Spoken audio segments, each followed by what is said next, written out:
I've managed pretty well as a single father. The three of us lived in a two-bedroom in a nice neighborhood. I've got a solid job and the kids are thankfully healthy. Everything was smooth sailing until one night 2 months ago, in which I was awoken by Jay poking me in the face.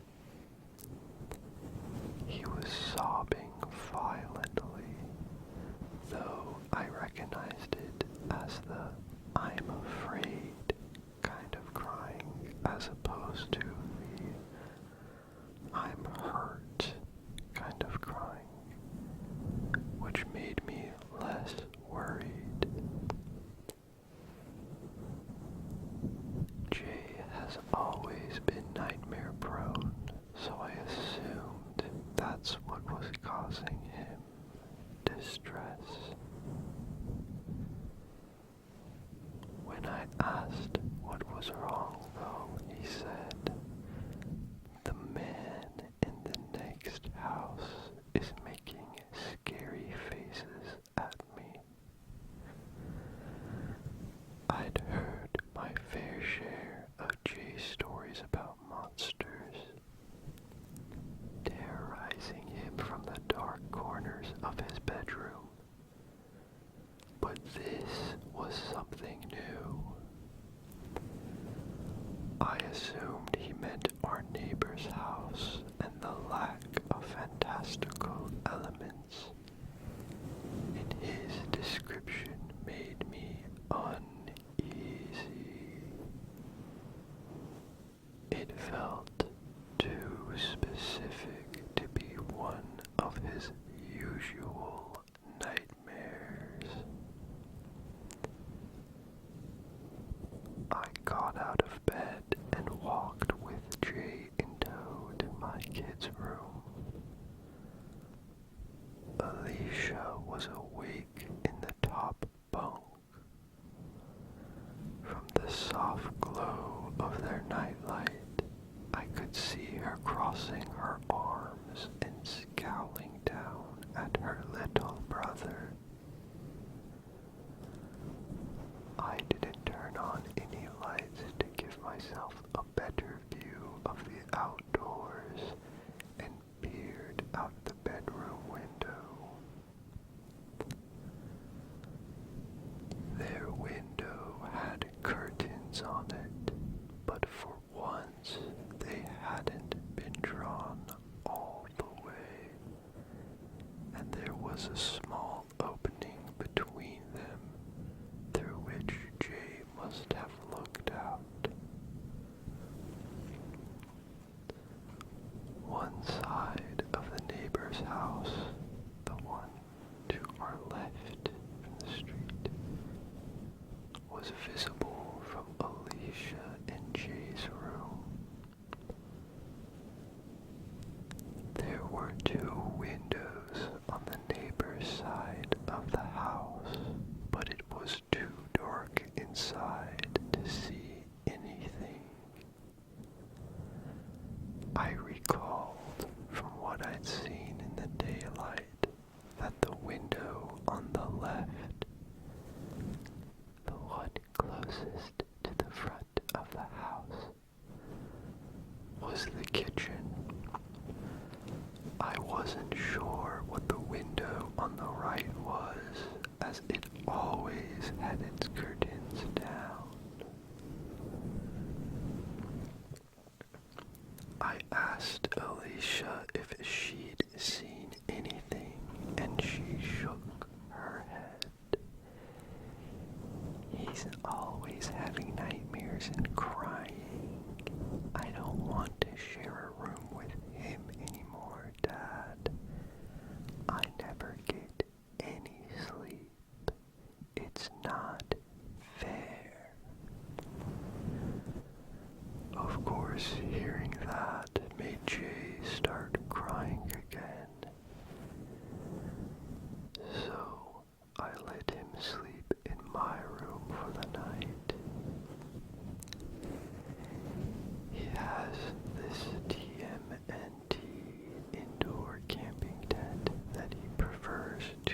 actual bed. Honestly, at that point, I half suspected his nightmare to be a ploy to get me to let him camp. Anyway, I guess I'm a total pushover because he slept in that tent in my room for the next 2 nights. On the third night, I was again woken up, but this time by Alicia, who was standing over me and shaking my arm. That kid hadn't woken me up in the middle of the night for years. When I asked her what was wrong, she said the neighbor was making faces at me. Those words and the fear in my daughter's voice really put me on edge. I closed the curtains when I said goodnight. Did you open them? Only a little, but it's 'cause I heard a weird noise. What did you hear?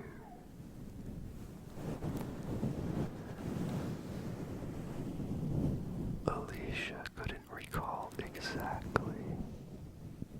According to her, she had gotten out of bed to see what was going on, and when she lifted the curtain, she saw a light on in the neighbor's window. The curtains in the back room had been drawn back, and our neighbor was standing in his house right up against the window frame. What was he doing? Alicia thought for a moment, and then she made an expression I never want to see on my child's face, or anyone else's for that matter, ever again. I won't do it justice by describing it, but it looked something like this. First, she smiled with both sets of teeth so that there was a little open sliver between the rows, and then she furrowed her eyebrows. She inclined her head towards me, kind of Kubrick stare-esque, and strained the muscles in her neck. The worst part, though, was what she did with her hands. She held out her left arm, forearm up. Then she clenched her right hand into a fist and moved it back and forth rapidly over her forearm. Poor thing described it as playing the violin, but it seemed pretty obvious to me that my neighbor was pantomiming cutting. Disturbed, I told Alicia to stop and to not make either the expression or the gesture again. I was angry and confused. My neighbor, a man in his 40s, was a bit of a recluse, but he had seemed normal enough in the 3 or 4 times I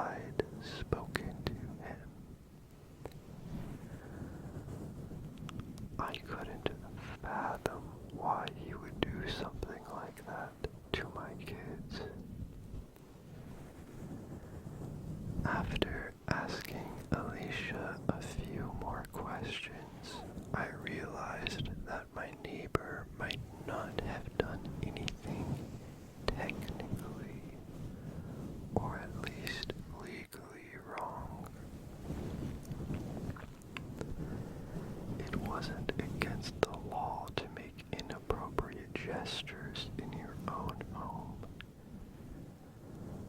But it seemed like he was targeting my kids specifically.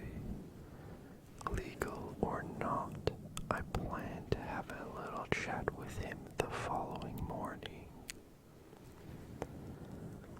My last question to Alicia was if our neighbor had made any other gestures, and she nodded. Then she started making beckoning, come here motions with both of her hands.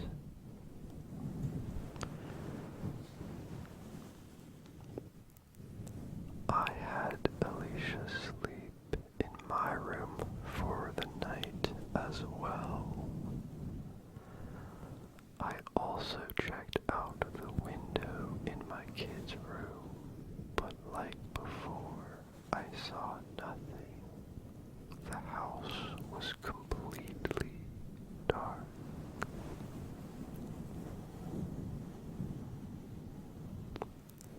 The next morning before work, and after dropping Alicia and Jay off to school, I spent a good 5 minutes knocking on my neighbor's front door. I figured he was home since his car was in the driveway, but he never answered the door. Eventually, I had to leave for work, and as I was walking away, I turned around quickly to see if he was watching me. He was. The coward. I saw him for a split second at the front window before he ducked beneath the sill and out of view. Clearly, the guy had problems. I yelled out to him to stop messing with us and then left. That same night, I put a plan in motion. While my kids slept in my room, I hung out in theirs. It was a Friday night, and I was ready to pull an all-nighter so that I could catch my neighbor in the act. Although I trusted my kids, I wanted to confirm that there was actually something nefarious going on before I escalated things.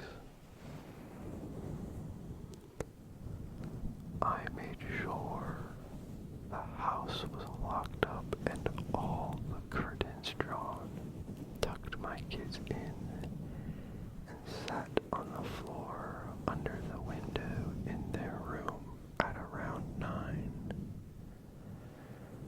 I started marathoning midnight mass on my phone.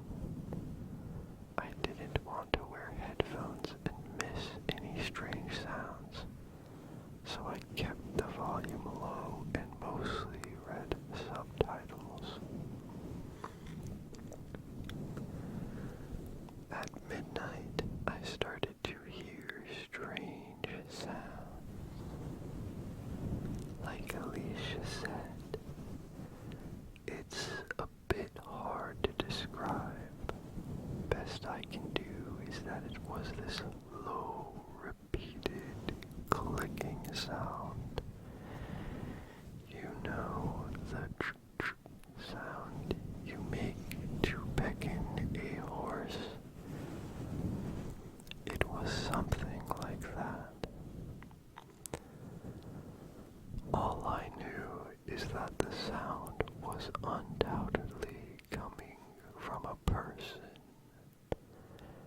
After a few minutes of this, the sound switched to what I think was supposed to be a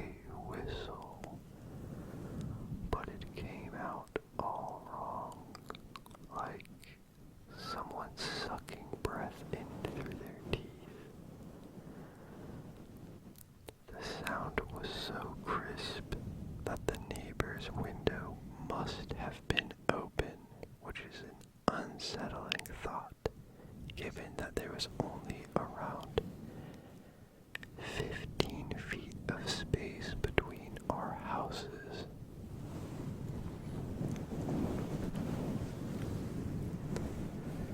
Certain that the neighbor was at his window and that this was my best chance to see him, I stood up and pulled the curtain back in one motion. I saw him right away.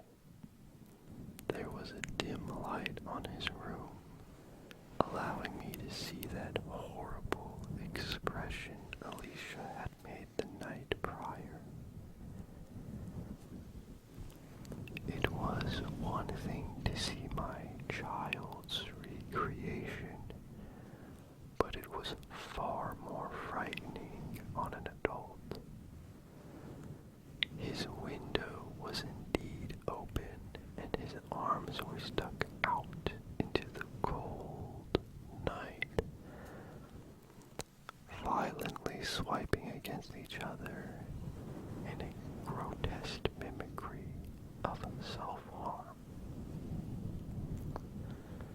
When he saw me and realized that he was looking at another grown man and not some poor child, he stopped his erratic motions, his cartoonish grin faded, and another, more genuine emotion settled over his features. Rage.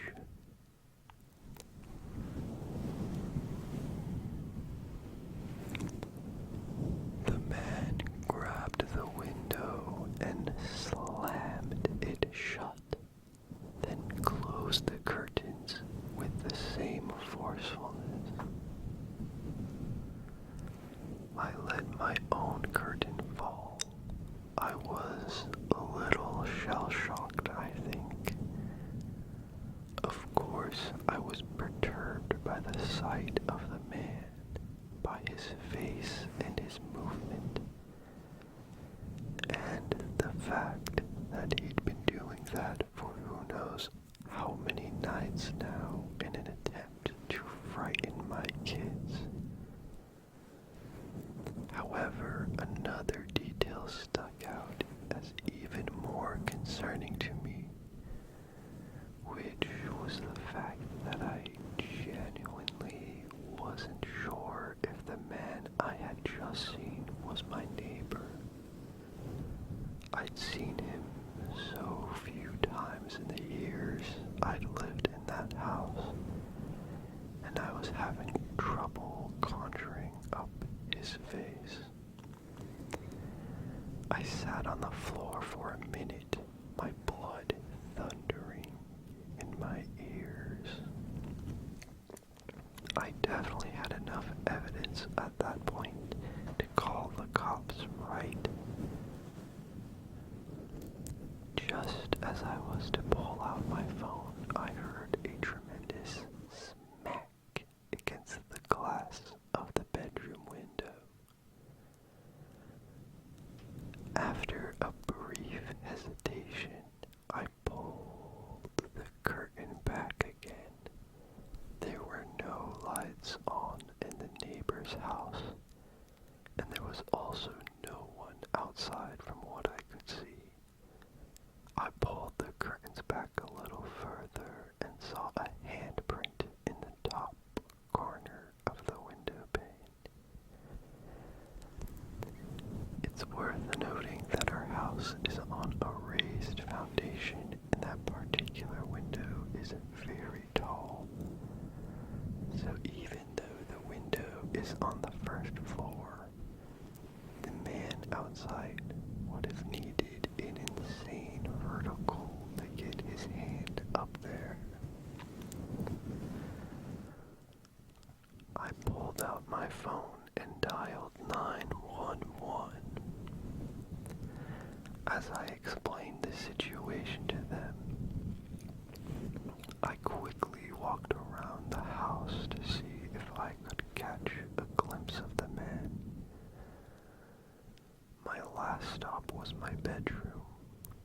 Once inside, I locked the doors, and while still on the phone with the operator, I took my handgun out of the safe in my closet. My heart was beating out of my damn chest, but I knew I had to stay calm. Even more so when I saw that Alicia was awake and looking out of the tent at me. I reassured her in as few words as I could, whispering that we were okay, but we had to stay very quiet. I sat on the edge of my bed, my firearm ready and my ears straining. My kid's tent was in the corner, and to the left of the tent, in the middle of the wall and directly across from where I sat, was a window. After what felt like an eternity, I saw something. It was a cloudless night, and the moonlight was bright enough that I could see a silhouette through the white curtains. The dark shape was nebulous at first, but became more clear as the man outside stepped closer to the window. Somehow he knew which room we were in. The silhouette didn't move for several minutes, and I remember being thankful that, from the angle at which she sat, Alicia couldn't see it.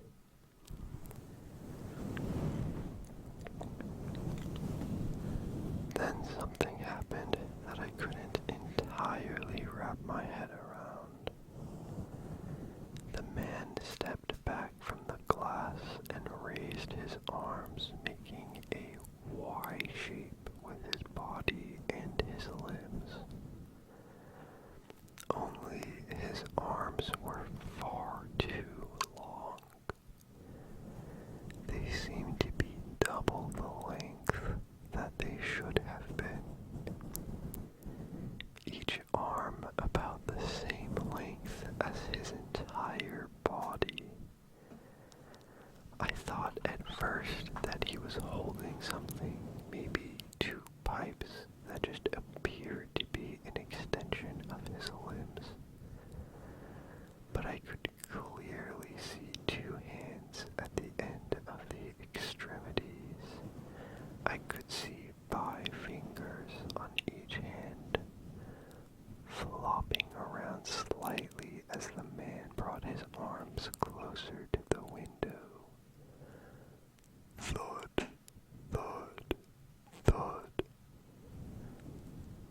I stood up and readied myself to shoot. But just then, the sounds of sirens pierced the quiet night. The man outside banged his hands against the window one last time. And then it was as if someone had sliced his arms at the elbows. His forearms seemed to shear right off. And the man took off running before they so much as hit the ground.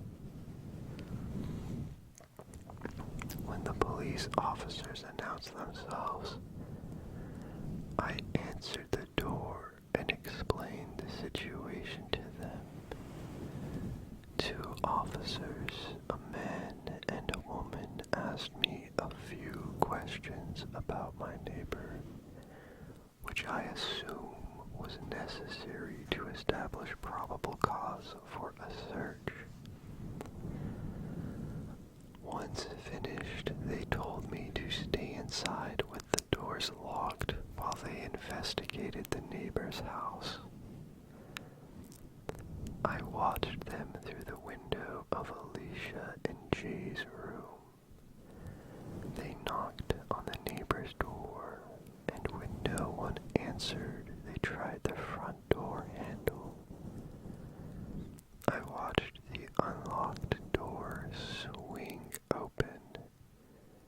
The two looked at each other and then entered. I'm not sure what they found inside that house.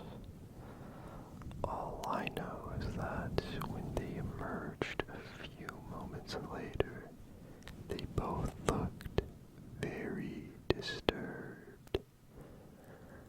When I went outside to ask what they had found, the female officer told me simply, "Your neighbor passed away."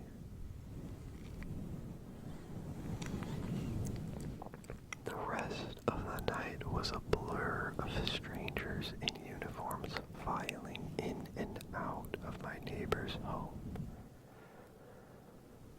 Some came to my porch afterwards to ask me some questions, and none offered me any answers.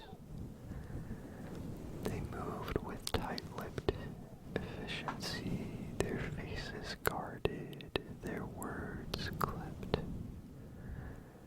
At one point, I wandered to the side of the house and found several people photographing something on the ground outside my bedroom window. Before they could ask me to leave, I made out the gruesome shape of two human arms.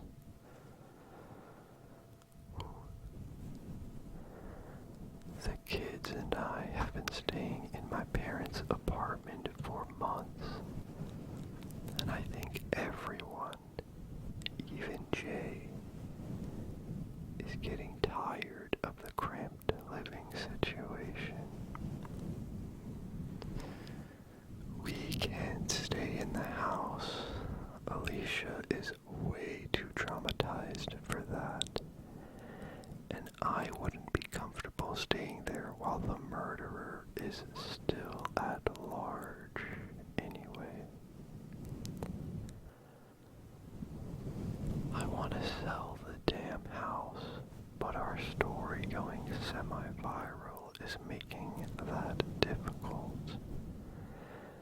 After all, who would want a house that, thanks to the news, has become permanently associated with phrases like dismemberment and days of torture and victim barely recognizable as human?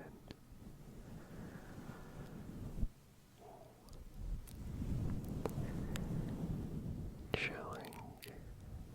Absolutely chilling.